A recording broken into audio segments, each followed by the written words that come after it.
And welcome back to the Constitutionals Podcast. I'm your host, Chad White. If you didn't know, this is a premier podcast for the website, cpluscomedy.com. Listen, we got something special for you. I got a quick little interview with Judah Miller, who is the co-creator. The co-creator of the show Bupkis over there on the Peacock platform. I don't think that's what they call it, but I think that's what I should call it from now on, the Peacock platform. Judah is a very funny guy. I enjoyed my interview with him. He is somebody that I've known. I've seen his name on, what's it called? American Dad. He's done Crashing. He's one of the storied comedy producers that everybody should know. Yeah, I mean, if you watch a lot of TV, you should definitely know him by name and everything. But if you're listening to the audio version of this, then you will listen to the interview coming up next after this. And if you're watching the video version, then you just got this free intro because I'm not editing anything. Judah Miller, showrunner, executive producer, writer. Where else have you seen him besides Crashing and Bupkis? Let's see. I'm gonna go to his IMDb page because I'm good. Because I should have had it up earlier, but I didn't. And whose fault is that? He was a producer on King of Staten Island, American Dad, like I said, Crashing as well. King of the Hill. He's done Stacked. Do you remember that show, Stacked, starring I'm not gonna look. Tommy Lee, Pam Anderson. Oof. I watched that show because obviously for two reasons. For Christopher Lloyd and Elon Gold and Paget Brewster. There's three reasons. Judah Miller is a very funny guy, very thoughtful, and we had a very lovely chat, and I'm very appreciative that he sat down with me to talk. That's where I thrive. You know, I can talk to comedians and everything, but it's the people behind the camera, behind the page. Check out Bupkis on Peacock. It's a very funny show. I finished it this Friday. I did have screeners, and I only watched one episode on the screeners. And I said, I'm paying for Peacock. Let me help them out a little bit with the views. So I watched it all over the course of a week, and it's a very funny, very surreal show. I can't we can see all these shows starring, comedians that are so serious that follow what they did and everything. But when they decide to break out, when there's a show like Bupkis and it decides to just break the norm of storytelling, I appreciate it way more than any other show that can do it. And that's no offense. Like with Seinfeld. Seinfeld's a very funny kind of autobiographical style type show. Not saying it is autobiographical.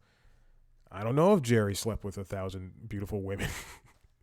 Or George, Larry David slept with 1,000 beautiful women, but the part where they're making the TV show, and in what season 4 or something like that, when they were trying to do Seinfeld for NBC. Anyway, Bupkis, Pete Davidson, Edie Falco, Joe Pesci, great show.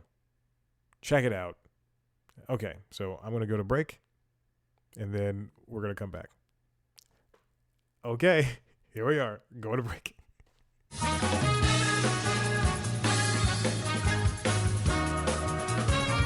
Hey, we're back. Welcome back to the show. It's been 7 days. And we are back, baby. Episode 262. I meant to do this on Friday, but I was busy writing something else. I just got an email that is upsetting. It's a show that's ending, and it's unfortunate it's ending, but you know what? I think it has to, because I think there are 2 people who are dead from the show. And it's been funny. I'm not going to talk about it because I have other things to talk about. We have, hold on. Oh my God, another thing that just came in. Oh boy. Another thing that came in. Probably I'll talk about it on the next episode. This other thing I won't talk about. The first thing I won't talk about on the episode. Okay, let me get to the things. What's been going on with me? I haven't been seeing a lot of movies, and that's it. I've been had to watch movies at home.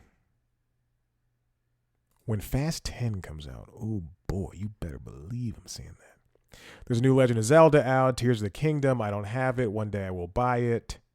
It is $70. No Switch game should be $70. No video game should be $70.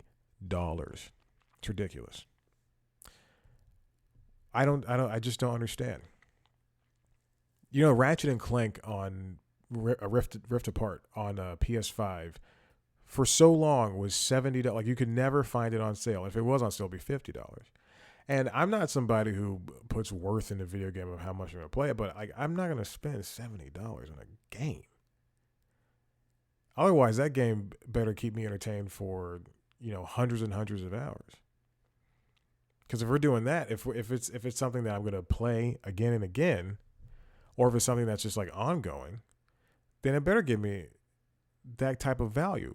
Persona 5 Royal. Oh my God, that's got to be one of my favorite games of all time. And I haven't liked JRPGs that much, but man, that game has given me so much. And I can't explain too much of the game because it's convoluted. But you play a student who gets in trouble. He doesn't get in trouble. Well, you'll see. Yeah, you play a student, gets in trouble, and he's shipped off to live with a family friend in a different area of Japan. You go to school during the day. You fight monsters and demons and crawl through dungeons at night. You make all these friends. They tell this all-encompassing story. I'm 130 hours in. I'm still not done yet. I have a couple of girlfriends on the game show. A couple of girlfriends. One's name is Makoto. She's great. She's about to graduate high school, so she's older than me. And I have another one who's in my grade, and her name is Hifumi, I believe, and she is a master. I don't know the game. I forgot what it's called, but it's like chess. Let's pretend she's a master chess player. And I stumbled upon that one by accident. She and I, I had gotten the bond so strong, and at one point she was like, I really rely on you. And then I said, I rely on you too. She's like, you want to be my boyfriend? I went, oh no. So when I get to Valentine's Day, apparently if you're dating more than one person, then they all confront you and you get in trouble. So I'm just trying to collect. I'm just trying to collect different dates. Let's get on with the stories. But the main crux of the game is like you're fighting demons and you're going to school. Dating is like a secondary thing. But man, oh man, when I have free time, me and Makoto. This comes from Deadline. Peter White. Conan O'Brien gets into the Fast game with Samsung. Fast, the free advertising streaming television networks. That's what Fast is. It's Pluto. It's Roku. It's the stuff that is free that you have that everybody's Tubi that everybody has access to. That people watch now, kind of in place of cable. If there are people you don't have cable and you just want to keep the TV on and have things streaming, then having Pluto TV on is the perfect thing. And Samsung has like Samsung, I think it's called Samsung Free, Samsung Free TV or something like that. LG has one. I don't use any of those. I'd rather use something that I know, like Pluto. I know Pluto. I know Tubi in some aspects. I know Roku. I just don't want to like all these other ones that are all over the place. They more or less mostly have the same channels. So Conan's going to launch his own on Samsung TV Plus, which is an app that is on your Samsung TVs, but also if you have a Samsung phone like this bad boy, the S23 Ultra, then you get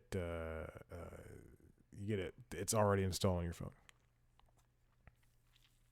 It's going to include classic content from his years of hosting nightly talk shows. All the interviews that you know: Justin Bieber, Tom Hanks, Gal Gadot. Bits from Triumph the Insult Dog, Jordan Slansky, Sona, Andy, Clueless Gamer. It's anything you can find on YouTube, more or less. This is a good expansion. Like, this is something that, as much as with the glut of these type of TV things that we have, I do appreciate that there is a variety. And as much as I hate watching not trailers. Sorry, I just opened up something that I'm saving for later. It's a trailer for Justified City Primeval. But as much as I hate seeing those things, and seeing how many, like, not everything needs a channel. You know, Sabrina the Teenage Witch, the cartoon, the animated series, doesn't need a channel on Pluto, but it has one. I like Teenage Mutant Ninja Turtles, and there's a channel for it on Pluto. So there you go. But not everybody needs one. Okay. But continuing off that, this comes from The Wrap, written by Jose Alejandro Bastidas. NBC Universal and Amazon partner to add local news stations to FAST services. Now, with the addition of streaming television, streaming networks such as Paramount Plus and Tubi and Netflix, and people getting rid of cable, there has been this kind of emphasis on local channels. How else are you going to watch, the Kentucky Derby? How are you going to watch a golf match on CBS? Kentucky Derby on NBC, the golf match on CBS. How are you going to watch ESPN on ABC on ABC? The Oscars, the Tonys, the Globes, all that stuff. People want to watch that stuff, even if they don't have like the interest in watching the Oscars or the Super Bowl. They want the option. They don't have interest in watching it. They want the option to do it. And you see that when CBS All Access, now Paramount Plus, but CBS All Access introduced CBS, the ability to live stream local CBS to the app. And I remember that being just a big step for them, and that driving people to drop cable, because, hey, now I'm able to watch this. And yeah, you can grab bunny ears, you can grab an antenna. I look over here because I know I have one over here that does not work on my TV, unfortunately. But you can grab an antenna and put it up in your window and get those channels in. You can also pay for Hulu with Live TV or Sling TV or YouTube TV and get your local channels that way. Or you can have now this new option of streaming it, thanks to Peacock, thanks to Paramount Plus, because now on Peacock you can also get, if you pay for the ad-free version, you get your local NBC station. Thanks to Peacock and Paramount Plus. And I think Fox Nation might also do it for your local Fox affiliate. I'm not entirely sure. And I don't believe ABC has an option yet, as of yet. I would imagine they would kind of possibly do that for Hulu, because Disney did indicate that they are interested in keeping Hulu this past week. They didn't say it, but during an earnings call, they very much so hinted that they were going to purchase Comcast's whatchamacallit. So NBC, Universal, and Amazon are teaming up to expand the reach of NBC and Telemundo local news stations and streaming, the companies announced on Friday. The deal is going to give U.S.-based Amazon customers access to local breaking news coverage and original content from NBCU's local stations. So that means, I used to work at the NBC affiliate here, WXIA. So that means the news specials you'll see like on a Wednesday night at like 7 p.m. or something, or 6 p.m. or whatever.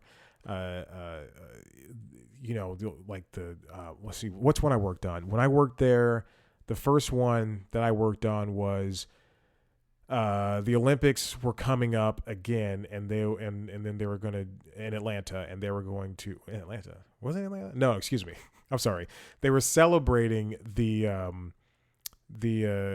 anniversary of the Olympics that were in Atlanta in the early 2000s, late 90s, and they were talking about that, and we interviewed the mayor from the time, Billy. And I was sent out with an anchor, not a reporter. I was sent out with an anchor and a camera person, and we were just the three of us, no big deal. That's my first big move, and we did that. There's also one that was talking about racism and hate speech online, and I was actually in that one. And then there was another one for the Atlanta AJC Street Road Race. I've done stuff. No big deal. Again, they only paid me $10 an hour. Oh, well, that's a different podcast. That's the LinkedIn logs I was talking about.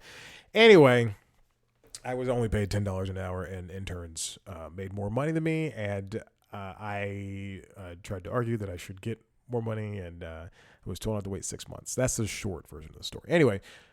So this new fast free ad-supported streaming TV channels will present all-day coverage from NBC and Telemundo stations from its top TV regions. I believe Tubi has. Let me triple check before I say anything stupid. But if I'm correct, I believe they do have live streaming for news networks. But also, I could have just gone to Tubi.com, but it's easier just to open up the app. But also, they have. Oh my God, I was on this show. Oh my word! Oh, this is the British version. This is a dating show that I was on, and interesting. That I didn't know that it was streaming. Interesting. That is good to know. But you can I can tap around and look at ABC News Live, which has live coverage of whatever ABC News they have like a kind of 24/7 thing, and then NBC Morning News Now and Live Now from Fox, and Today All Day. Like, you can watch all this stuff, and while it is current, it's not going to be the thing that's airing. You know, if ABC News Live is doing something, it's not going to be the same thing that's airing on, the 12 o'clock noon show on your ABC affiliate. So this is a great move. So far, they've got New York, LA, Philly, Chicago, Dallas, Boston, Bay Area, San Diego, Connecticut, DC, South Florida. So they've got like all of the main places you kind of want to hit. The local stations addition into Amazon products continues NBCU's expansion into the FAST space. The channels are already available on Peacock, Samsung TV Plus, Roku Channel, and Xumo Play. I don't know anyone who has Xumo Play, which is XUMO Play. Fire TV also includes a Peacock app for free alongside the FAST channels for Today All Day and 24/7 Dateline 24/7. All right, so there you go. There's that. Moving on, Disney. This is what I was talking about earlier. Disney had an earnings call last week. This comes from Dan Gallagher at the Wall Street Journal. Disney makes tough but necessary choices on streaming. So this will kind of touch on to what we're doing with the what they're doing, rather, what writers are doing with the strike right now. Disney's fiscal second quarter results Wednesday afternoon were announced, contained a couple of surprises for the company's streaming business.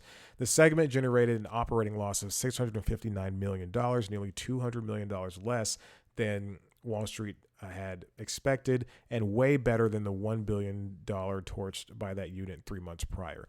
Now, all of these streaming platforms, whether it's music, whether it's movies, whether it's TV shows, whatever, they're all going to lose money.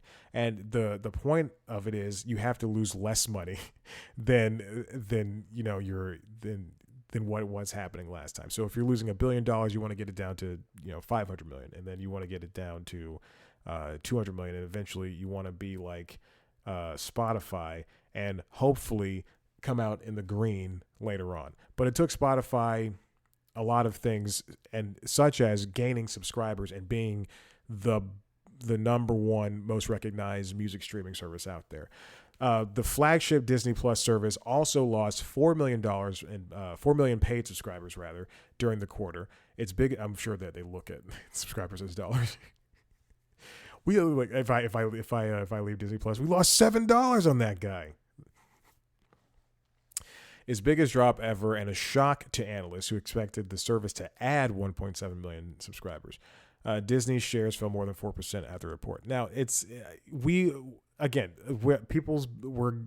might be going into a recession. People's belts are tightening, and Disney Plus just has nothing to offer. And so as a result of this, of these loss of subscribers, Bob Iger, who just returned to the throne of Disney, did say that they will be looking to cut content when it comes down to it. So we're going to be seeing less shows, less movies, and let's be clear, that doesn't mean like if they're going to start pulling things off and they're going to pull a Warner Brothers Discovery and have a movie already made and then just not air it. I don't think anyone else is going to do that from this point forward. But which is again, never say never, because we didn't know it was going to happen that first time. But if they're making 100 projects this year, and some of them haven't even hit the green light, then we'll probably see 100 projects turn into 80 projects. If they can just nickel and dime everywhere they can. So there's other changes coming. We're probably going to see more layoffs, especially if their subscriber count doesn't grow. And also, just this past weekend, the Guardians of the Galaxy 3 saw a big dip, just like Ant-Man and Wasp, when it came to second weekend earnings.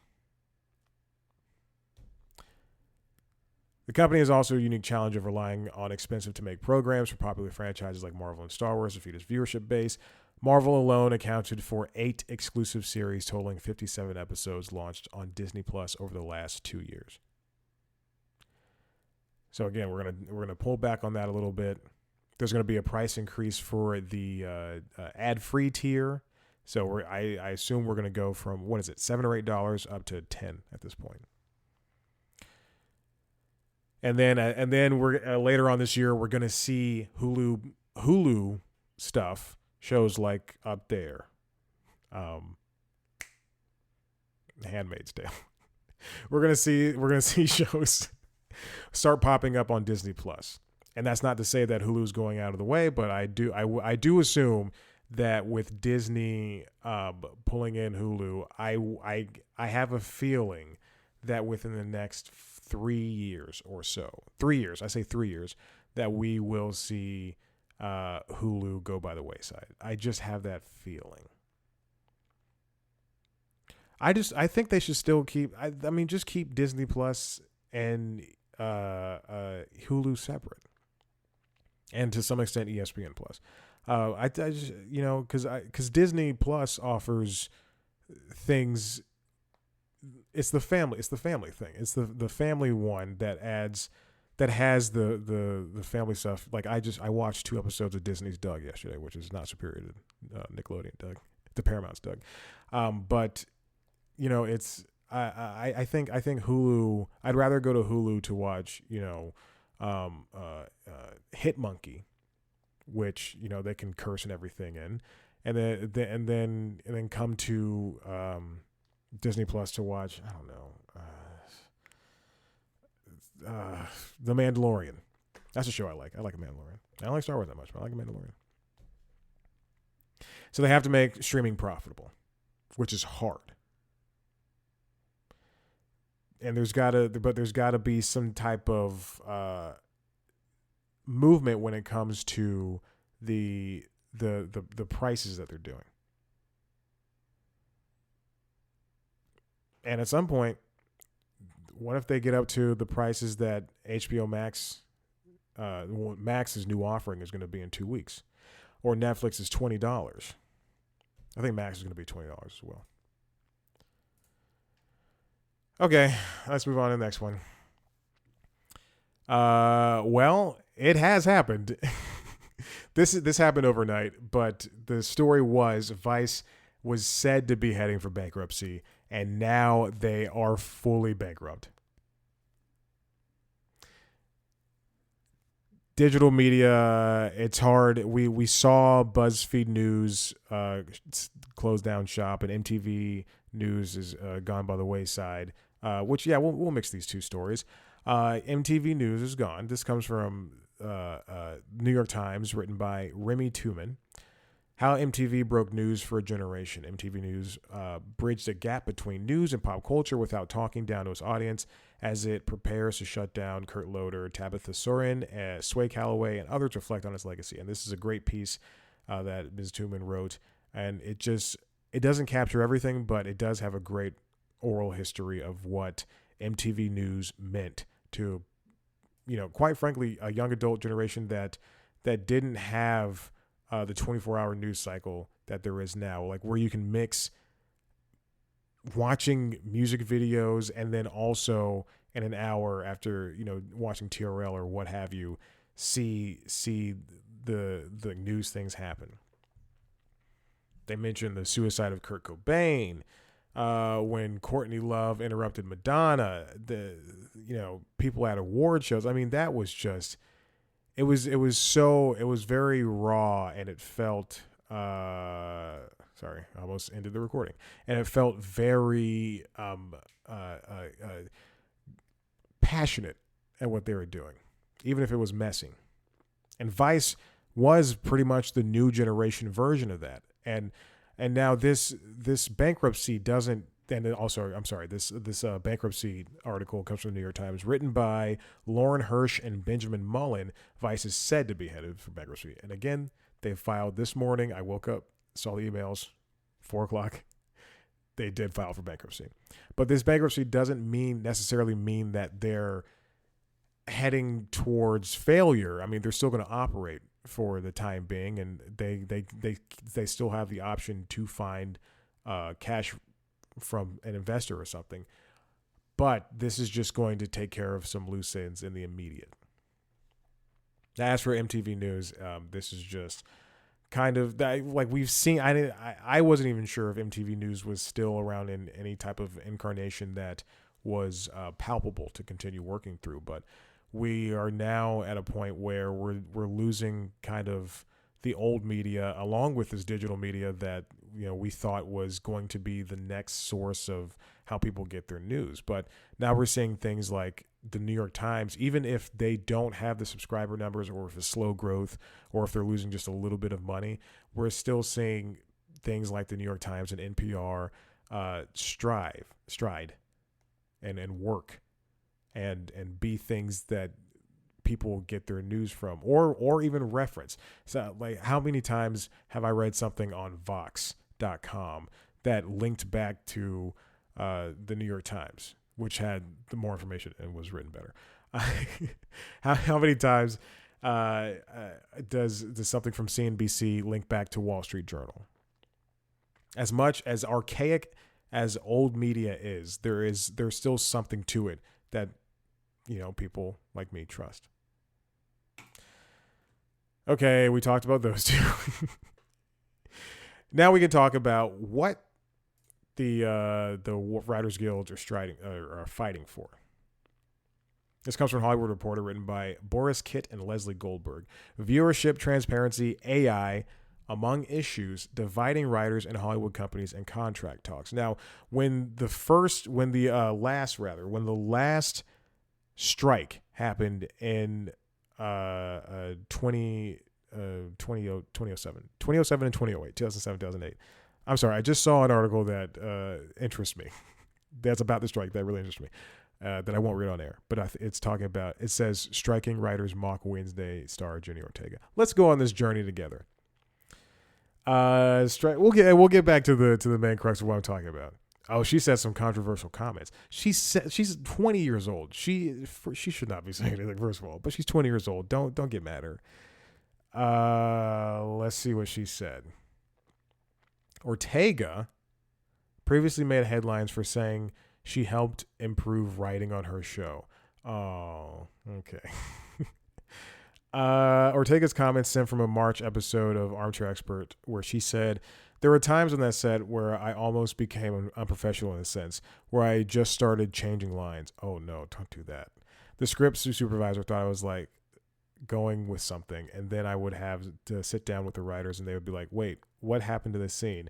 And I would have to go through and explain why I couldn't do certain things. Oh shit! All right, again, she's 20 years old or something like that. Okay, everybody's doing a job on a set, and you should never, ever, ever mess with anybody's job. If a gaffer is doing lighting, let that gaffer do lighting. Don't tell that person what to do. If the makeup artist is putting makeup on an actor, and you are a PA, don't go over there and be like, "You should do this." Pretty much everybody should stay in their lanes.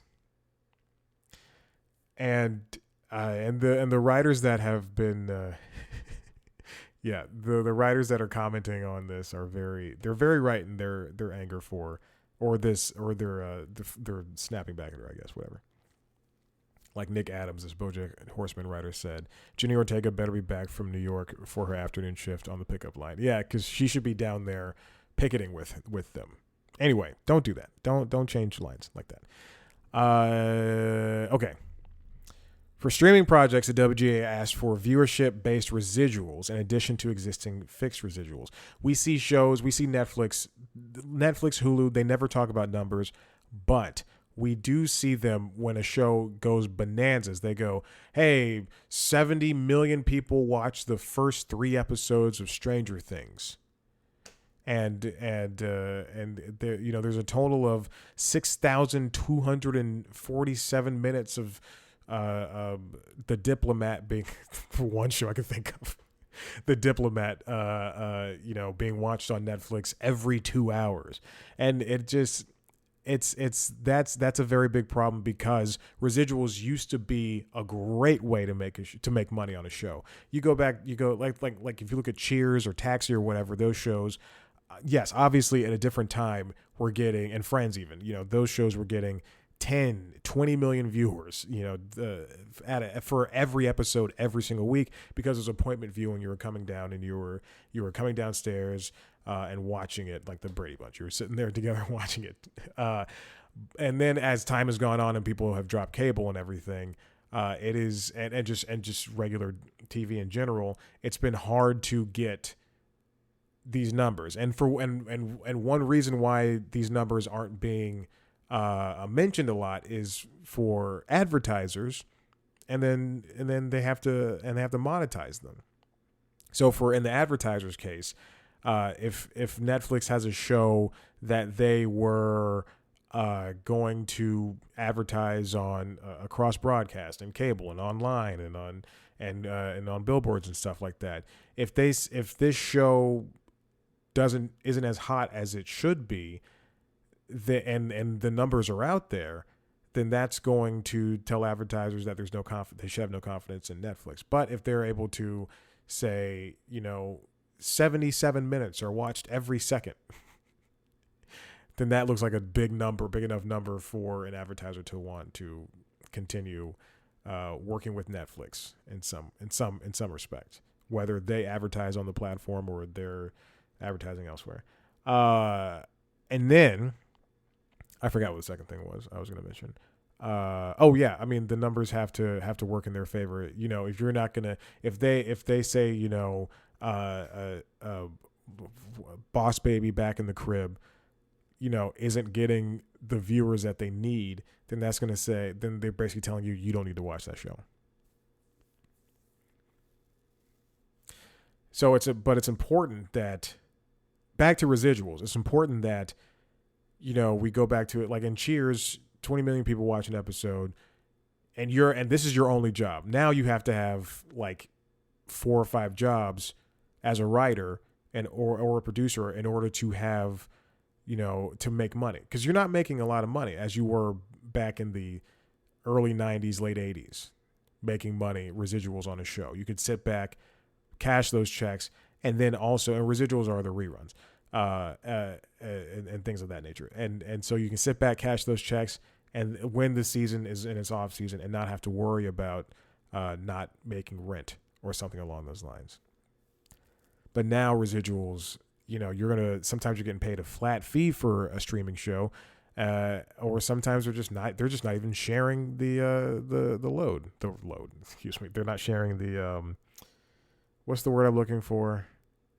The money. The loot. Give me the loot.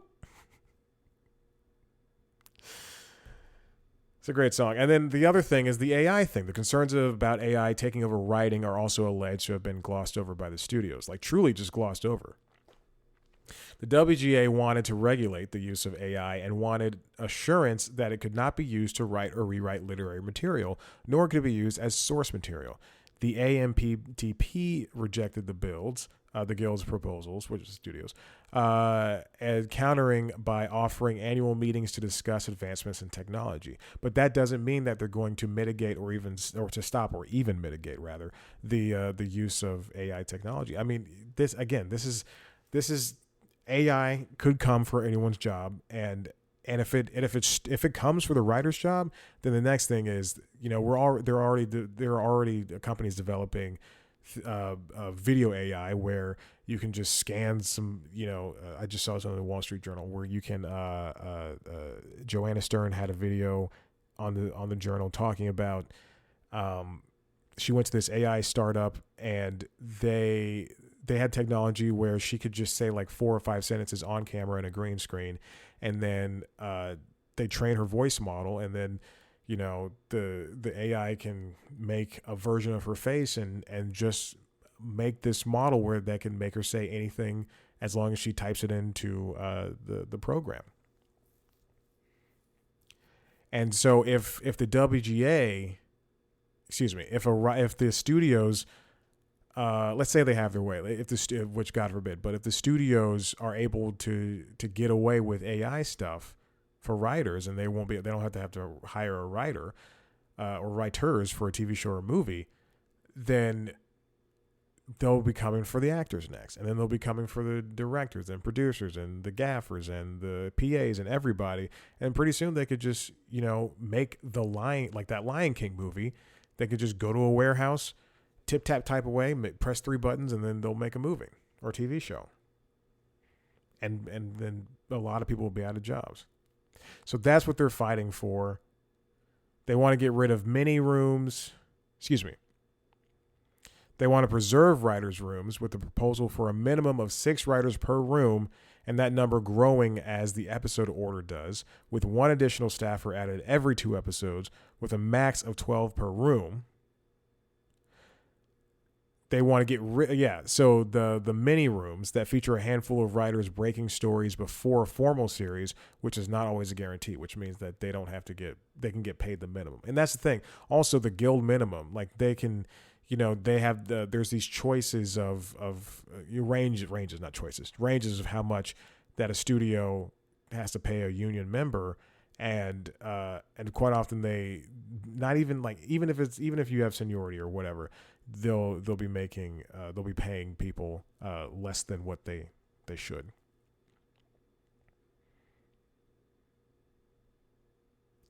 Heading into negotiations, many writers and lit agents were concerned with span, which is the time it takes to make a scripted series. Span protections would ensure that writers are fairly compensated for programming that may take years to complete, a trend that has been increasingly common in the peak TV era of lavish premium content.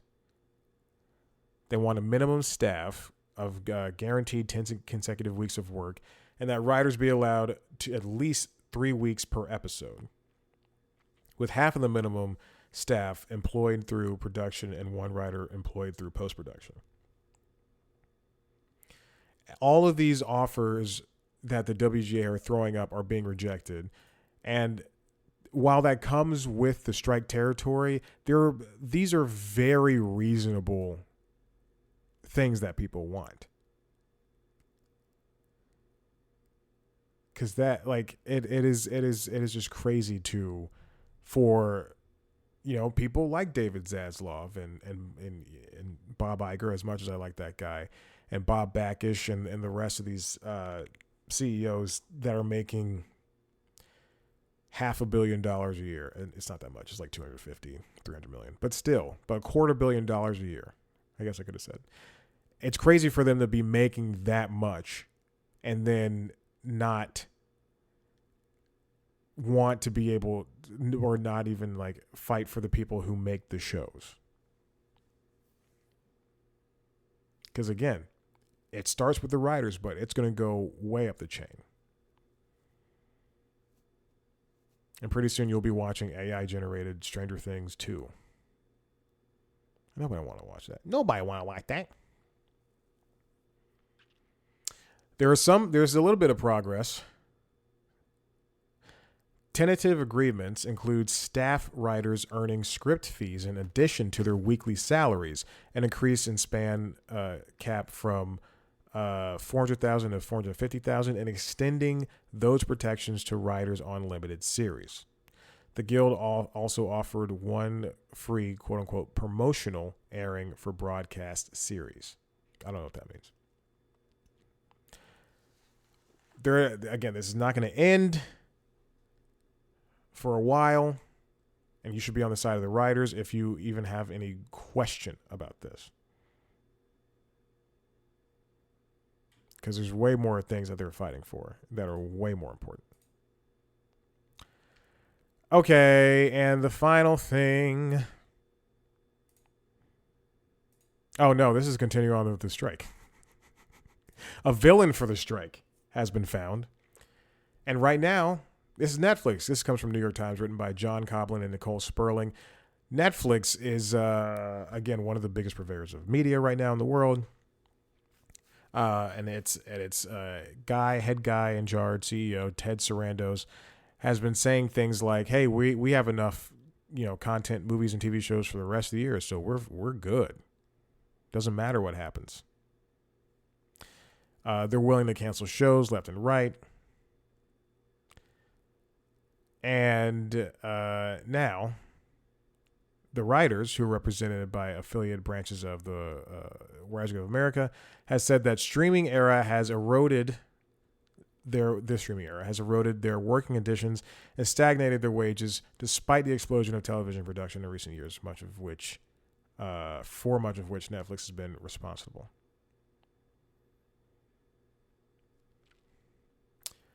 At a summit in Los Angeles, Ellen Stutzman, the chief negotiator of the WGA, and David Goodman, a chair of the Writers' Negotiating Committee, answered a call in unison. The company that they're all fighting against is Netflix. Not fighting against, but that's one of the big things they're fighting. The crowd of 1,800 writers laughed and then applauded, according to a person present at the event. There was an event, the summit.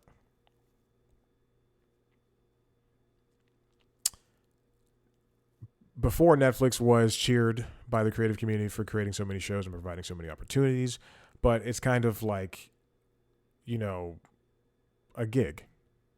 If you've ever done gig work, you've been on an app that has gig work, you're getting the small fry stuff, and it seems like, yeah, I'm busy, I'm making money, but you're not really doing that.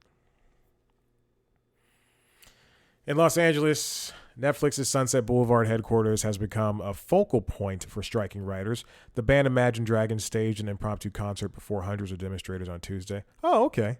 That's cool. One writer pleaded on social media this week that more picketers were needed outside the Universal lot, lamenting that, quote, everyone wants to have a party at Netflix instead, which, yeah, that does seem like what it is. Demonstrators were out in force in front of the headquarters for last week. While they marched, the veteran television writer Peter Hume affixed flyers to picket signs, which is great to see. People are working to get the strike moving and fast. Netflix canceled an in-person event showcase for its marketers because of reasons. The company had been scheduled to join the lineup of so-called upfronts, which is the television upfronts, which is where you tell advertisers, hey, this is what we have coming. Please advertise with us. And Netflix really needs that this year because of their new ad-supported version of Netflix.